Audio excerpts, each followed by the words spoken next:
watching CBS 8 Mornings at 6.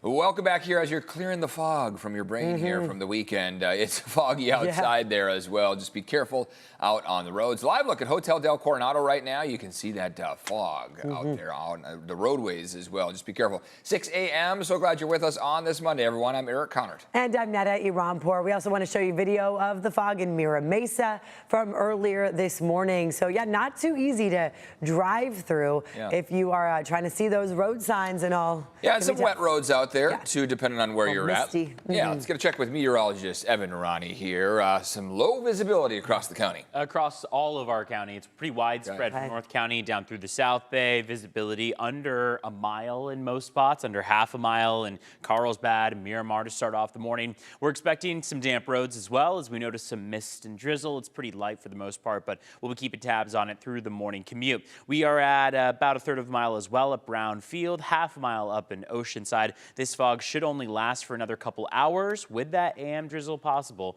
especially by the coast. And then we'll start to see gradual sunshine as we move toward the afternoon stretch with temperatures near normal, mid-60s out by the coast, mid-70s inland. Coming up, we'll be talking about whether or not this is going to be something to expect throughout the week or whether we have any changes on the way. I'll have details for you in just a few minutes. I'll send things over to Vanessa. She's checking in on how that fog could be affecting our morning commute. Yeah, so if you're looking at the traffic maps here and everything highlighted in the orange is where we're seeing that dense pocket of fog, and you can see it's pretty widespread, stretching from the 15 all the way towards the 5. Look out for a crash involving a semi and another car. This is on the 15 north right at Camino del Norte. All right, as I mentioned, a lot of yellow, that orange yellowish color on the maps here indicating low vis across our major freeways and our surface streets. Here's what it looks like, in fact, and this is in the South Bay, 805 right at Home Avenue.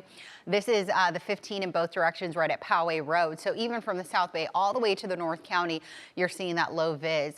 As far as travel times go, we are in the green, 10 to 15, coming in from the South Bay, about 5 minutes full span of the Coronado Bridge. Back to you guys.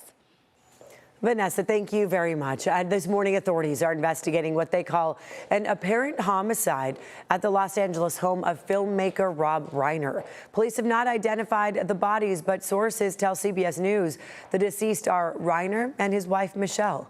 Firefighters were called to that home in Brentwood yesterday afternoon. Police say they're not actively looking for a suspect at this hour. Reiner was known for movies like The Princess Bride, When Harry Met Sally, Stand By Me, and This Is Spinal Tap. He also co-founded the American Foundation for Equal Rights, which helped fight a proposed ban on gay marriage in California. New this morning, Australia is overhauling its gun control laws after that terror attack that killed 15 people. A warning, this video is disturbing. Overnight, officials announced they are considering limiting the number of guns someone can obtain. This comes after 2 shooters opened fire at a Hanukkah celebration on Bondi Beach in Sydney, Australia yesterday. The youngest victim was 10. The oldest was an 87-year-old Holocaust survivor. Authorities now say the 2 gunmen were a 50-year-old father and his 24-year-old son, identified as a Pakistani national based in Sydney. The older man was shot and killed by police. The other is in the hospital.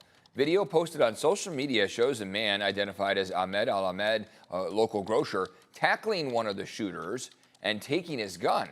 Ahmed is hospitalized with multiple gunshot wounds. We are now hearing from his cousin. We hope he will be fine. He's a hero, 100%. He's a hero because what we see on the social media, he's 100% hero. This was Australia's deadliest shooting in nearly 3 decades. Back here at home, Poway rabbi remembering his nephew who was killed in that attack. And it comes as the Jewish community celebrates the start of Hanukkah. CBS 8's Chris Groh live at the Chabad of Poway with more reaction to all of this. Chris? Yeah, good morning, guys. Bit of mixed reaction and a bit of mixed emotions here at the Chabad of Poway. Just last night, they were celebrating lighting the menorah, celebrating, again, Hanukkah and all of that, what that means. But then also thinking about what happened in Sydney, Australia, and having that personal connection to that tragedy, that personal loss here for Rabbi Israel Goldstein, whose nephew, Rabbi Eli Schlenger, was killed in this attack that happened there on Bondi Beach, where 15 people were killed again.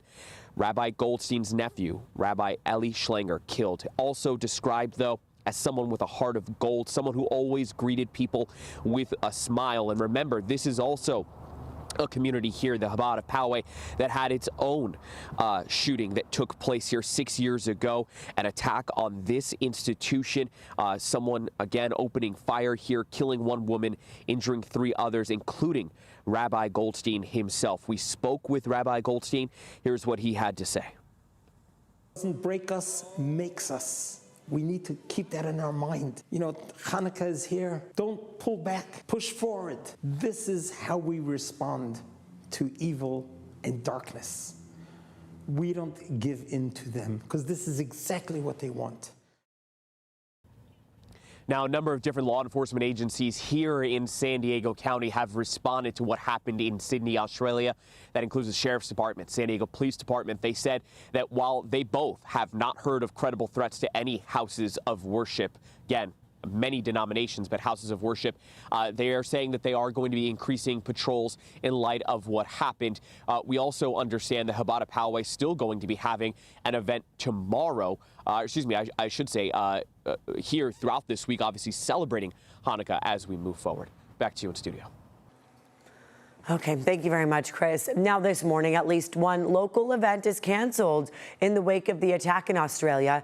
A Hanukkah festival was supposed to be held at Seaport Village tonight, but organizers say, quote, in light of recent events and out of an abundance of caution with our guests, safety and well-being is our top priority. This event has been canceled. This morning, we are hearing reaction from San Diego Mayor Todd Gloria. He says, quote, San Diego is a city that values diversity and rejects hate. We will protect the right of every San Diegan to celebrate their faith and traditions free from fear.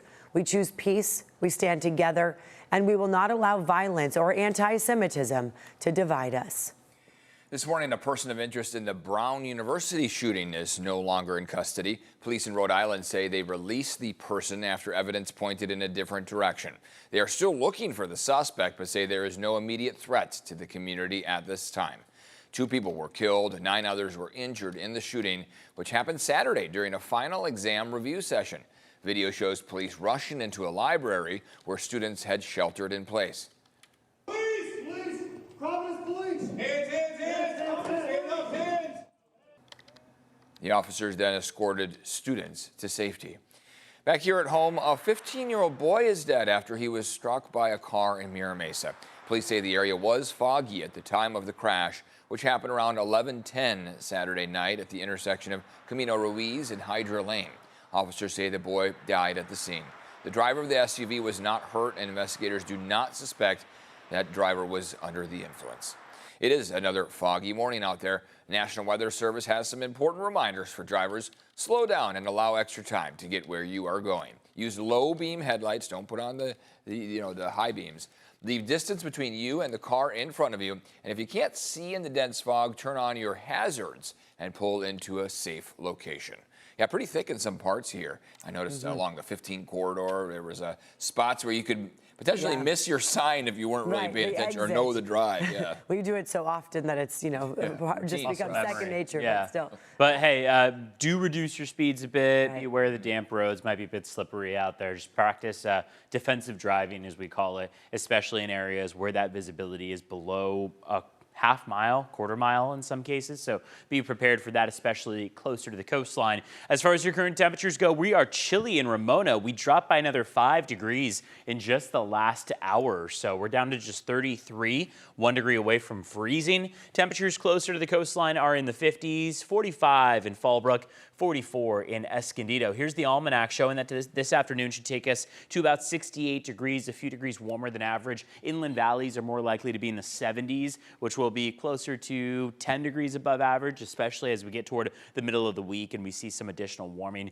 maybe even some brief Santa Anas. But it seems like this week is going to be just one of those weeks where temperatures will be slightly above normal, but not necessarily quite as much in that record range as we saw last week. Haven't seen any rain so far this month. It's been 2 weeks now. We're about halfway through the month of December. With no rain, normal would be over 0.8 of an inch on the ground by now. Yesterday, Campo did tie their previous record. That was the only spot in San Diego County that saw that happen. San Jacinto, Riverside County saw that record broken from back in 2017. Here is our live camera outside at Mount San Miguel showing that fog on the western slopes of the mountains, something to be watching for as we head through the next couple hours. And this is just toward our valley floors. You can't even see all the way out toward the coastline.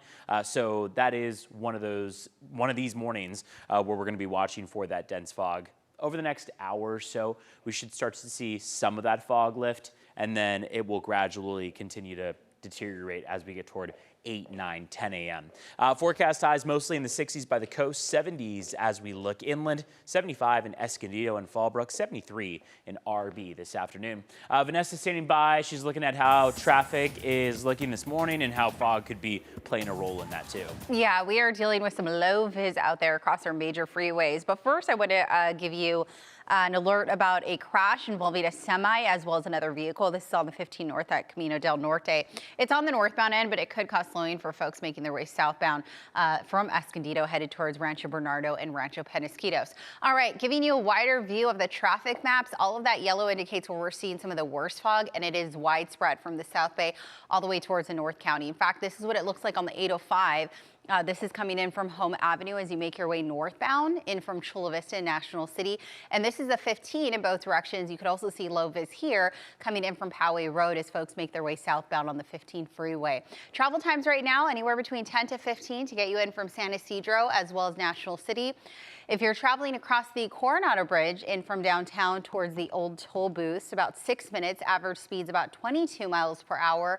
And here's what it looks like coming in from the East County, about 5 to 7 minutes on the 94, the 8, as well as the 52. So overall, it looks like our travel time's in pretty good shape at last check. Here's what it looks like coming in from the North County, about 26 minutes in from Encinitas down to the top of the Golden Triangle.